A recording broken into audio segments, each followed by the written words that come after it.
Let's talk about some of the awkward moments that alcohol creates for us. If you're someone who regularly drinks more than you want to or more than you plan to, the chances are that you've had some cringeworthy experiences as a result of that. And today is National Awkward Moments Day. And yeah, I didn't even know that was a thing either, but apparently it really is. And it's interesting to me that this day falls the day after St. Patrick's Day, when a lot of people will have been drinking. And the whole point of this Awkward Moments Day is really to help people feel a bit less alone with their cringy mistakes.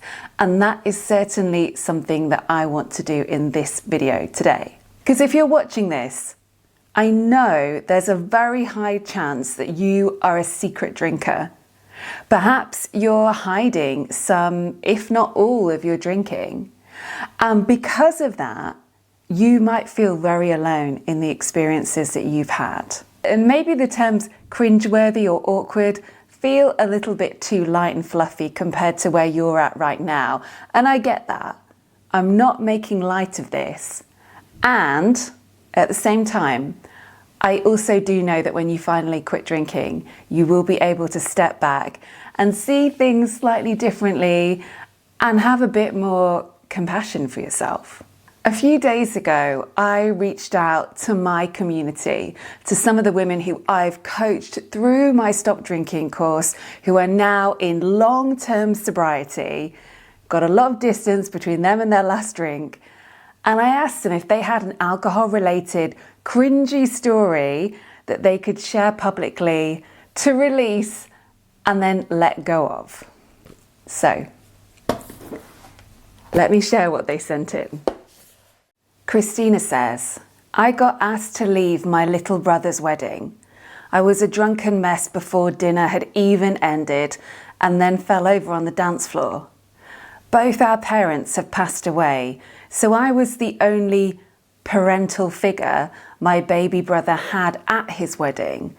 I have many partied too hard stories, but this is my most shameful one. My family was great about it, but it's taken a lot of work for me to forgive myself. Marjorie says, whilst away on a business trip to a trade fair, I got absolutely hammered and fell over and twisted my ankle. The next morning, I got to the exhibition hall and had to barge my way into the gents to throw up as the queue for the ladies was far too long. I then had to go to the first aid station to get my ankle strapped up. As a senior member of our team, I was absolutely mortified and was lucky no one told our boss.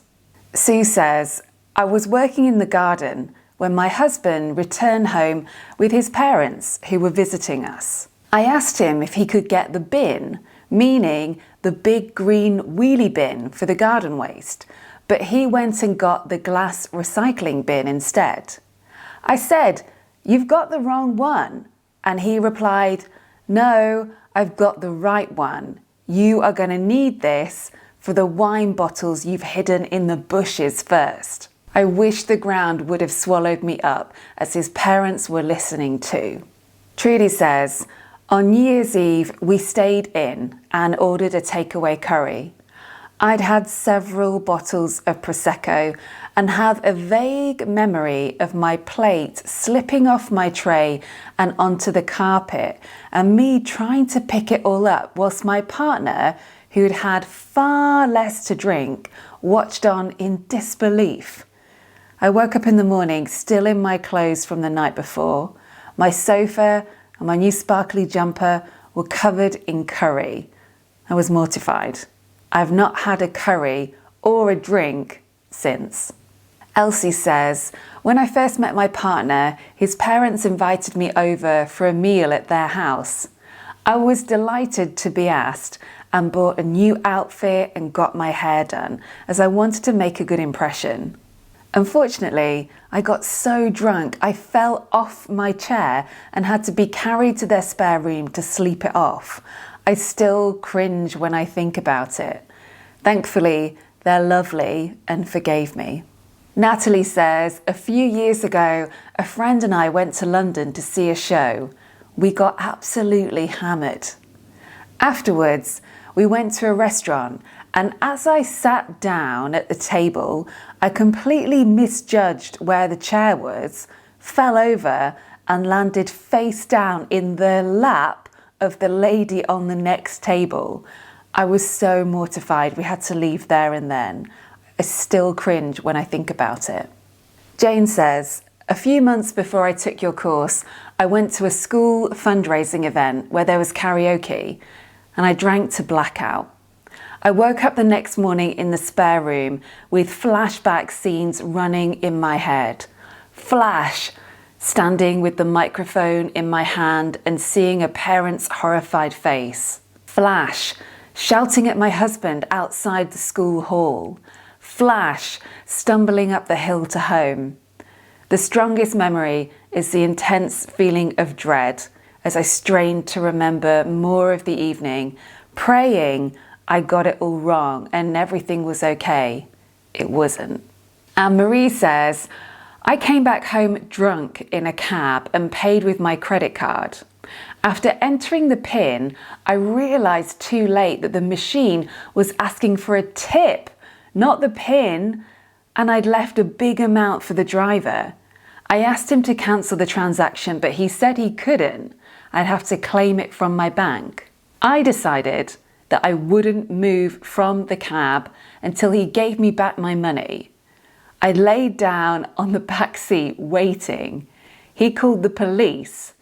The police arrived and tried to get me out of the cab, but I didn't want to move. Somehow, they contacted my boyfriend, who arrived at the scene and finally convinced me to get out of the cab.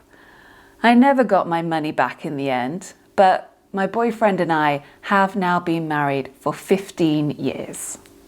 I hope these experiences reassure you that whatever you're going through, whatever you're cringing at, you're not alone. And if you are in the middle of a shame spiral right now, know that it will pass, but do pay attention. Because the universe is trying to tell you something right now. If there has been this drip, drip, drip of embarrassing, awkward, cringeworthy, or even shameful things that you regret, then don't gloss over it. It might just be your time to change. So, if you've got an awkward confession that you want to get off your chest and share in the comments below, do go for it. I'd love to hear about it, and I'm wishing you a really good week ahead without any hangovers or any cringeworthy, awkward moments.